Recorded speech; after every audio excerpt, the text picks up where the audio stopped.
자, 이제 아마 FX에서 이론 강의는 오늘 마지막이고 실기도 오늘 마지막이 될 것 같네요. 뭐 좀 길었다 그죠? FX가 그죠? 예, 길기도 했고 제가 좀 진도를 빨리 뺐어요, 솔직히. 다른 기수들에 비해서 여러분들을 진도를 빨리 뺐어요, 솔직히. 어쩔 수가 없죠. 시간은 한정적이고 그죠? 예, 그래서 빨리 뺐음에도 불구하고 좀 어려운 부분들도 있을 거예요. 그래도 꾸준하게 하면 될 겁니다. 괜찮습니다. 자, 자바 FX에서 이제 UI 스레드 동시성인데요. 우리가 이제 스레드를 했기 때문에 이제 우리가 이 내용을 이해하는 데 있어서는 그렇게 어려운 내용은 없어요. 자, 자바 FX UI는 스레드에 안전하지 않다라고 제가 얘기를 했던 거는 애초에 FX 들어올 때부터 내가 그런 얘기를 했었고, 그리고 UI를 생성하고 변경하는 작업은 누가 한다? 에? 누가 한다?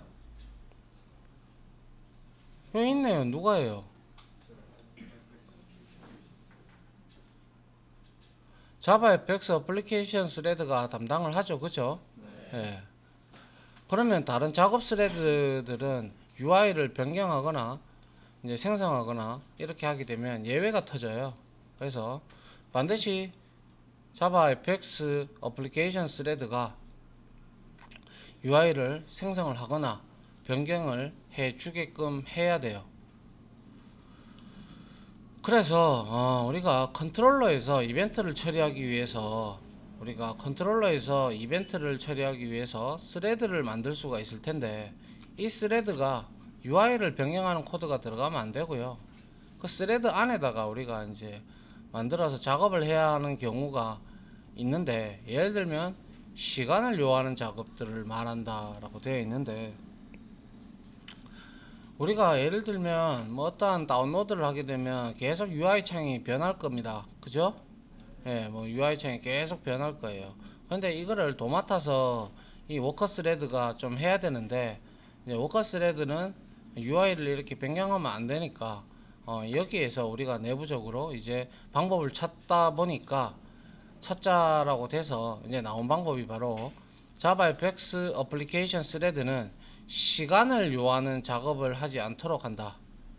왜냐하면 자바 FX 어플리케이션 스레드가 시간을 요구하는 작업, 그러니까 뭐 좀 시간이 오래 걸리는 작업, 이런 것들을 해버리면 UI가 멈춰져 버리게 되죠.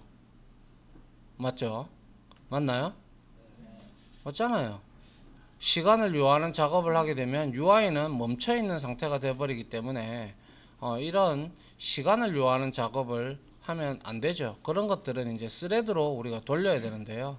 그래서 예를 들어서 이런 경우가, 우리가 파일의 대용량 파일이라든지 아니면 네트워크상에서 우리가 서로 데이터를 주고받을 경우에서 그 용량에 따라서 이제 만약에 그러한 부분까지 자바 FX 어플리케이션 스레드가 실행을 하게 되면 굉장히 얘는 UI도 늦게 변하고 작업하는 시간이 많이 걸릴 겁니다. 스레드를 쓰는 이유가 우리가 동시성과 병렬성을 겸하기 때문에, 그 동시성과 병렬성을 주는 이유는 작업 속도를 그만큼 따로 나누어서 함으로 인해서 CPU 스케줄러에 의해서 선택이 되고 런을 했다가 실행되기로 갔다가 이걸 자주 반복하면서 빨리 프로그램이 실행되게끔 하는 그러한 방법론인데, 그거에 있어서 이거는 반하는 작업이 되죠.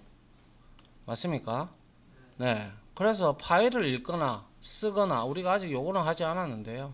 앞으로 여러분들이 이제 내일부터 이제 하게 될 이제 파일 입출력을 배우면, 파일이 용량이 큰 것들도 읽어드리고 출력도 내보내고 뭐 다 해볼 텐데, 거기에서 만약에 그러한 작업을 FX 어플리케이션 스레드한테 시키면 문제가 생긴다는 것이죠.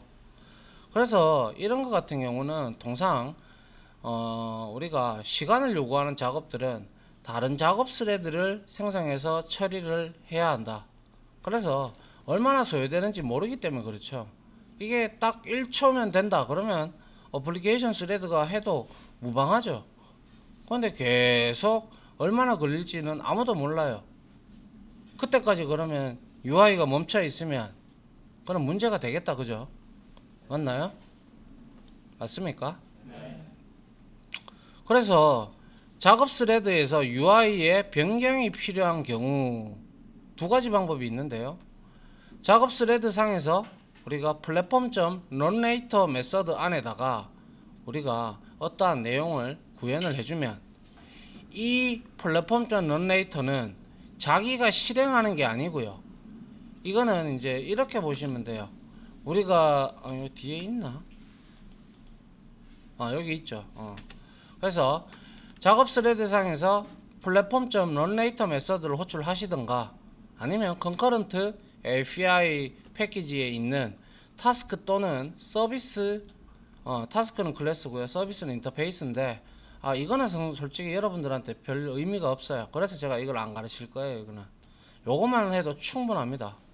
충분하기 때문에 문제될 거 전혀 없어요. 그래서 platform.runLater 메서드를 우리가 작업 스레드 안에서 호출을 해주면 됩니다. 그래서 그 방법이 왜 어떻게 되느냐 한번 보시면 platform.runLater 메서드 해서 얘는 UI를 변경하는 코드나 UI를 어떻게 생성하는 코드를 만들고자 한다면 작업 스레드에서 얘를 호출해 주면 돼요. run 메서드 안에서. 그래서 platform.runLater에서 역시 작업 객체를 지금 러너블 객체를 받고 있다, 그죠? 맞나요? 예, 그래서 이 러너블 객체는 워낙 우리가 자주 봤던 객체이기 때문에 run 메서드에다가 이러한 변경 및 코드를 넣어주면 되고 이거를 우리는 람다식으로 이렇게 간단하게 표현을 할 수가 있을 겁니다. 그래서 thread A, B, C 이렇게 있다면 platform.runLater 여기에 이 run이라는 메서드를 이제 실행을 해야 되는데 이 실행은 이 thread가 하면 안 되죠, 그죠? 맞나요? 안 되잖아요, 그죠? 예, 하면 안 돼요. 그래서 이 러너블 객체를 정의하고 runLater 메서드를 호출하게 되면 비로소 여기에 여러분들이 작업을 정의해 놓았던 이 내용들이 작업 큐, 즉 이벤트 큐에 들어가게 됩니다. 하나하나씩 차곡차곡 쌓여요. 그러면 우리가 스레드 풀에 했던 개념과 동일하게 여기에 fx 어플리케이션 스레드가 이걸 받아서 하나하나씩 처리를 해준다는 뜻이죠. 그걸 해주는 게 바로 platform.runLater 메서드입니다. 그래서 상당히 중요한 내용이고요. 여러분들이 앞으로 어떤 스레드를 가지고 작업을 UI를 변경을 하고 화면 스테이지를 이동을 하고 등등을 하게 될 텐데 그럴 때 여러분들이 UI를 변경하는 코드를 만들 때 스레드를 이용할 거라면 스레드 안에 이렇게 runLater 이 러너블 객체를 우리가 작업을 정의해 놓으면 역시 이 부분에서 이렇게 우리가 예전에 봤던 submit과 같은 역할을 해줍니다. 이렇게 그러면 이걸 하나하나씩 누가 JavaFX 어플리케이션 스레드가 직접 처리를 하기 때문에 예외가 발생하지 않는 것이죠. 그래서 platform.runLater는 작업 스레드가 호출하면 platform.runLater에 러너블 객체가 하나하나씩 이벤트 큐에 들어가고요. 그것을 하나씩 꺼내어서 이제 JavaFX 어플리케이션 스레드가 처리를 해주는 방식으로 지금 우리는 fx를 이용을 하시면 됩니다. 됐나요? 네. 그렇게 어려운 내용 아니죠, 그죠? 우리 이거 예전에 스레드풀에서 다 봤던 내용이잖아요, 그죠? 단지 내용이 대상이 조금 달라졌을 뿐이지 하는 내용은 다 똑같습니다. 그죠? 예. 일단 요까지 하고요. 예, 이론 마무리 하고요. 이거를 실습을 우리가 한번 해보면 여러분들이 확연하게 느낄 수 있을 겁니다. 자, 여기까지 마무리 하도록 하죠.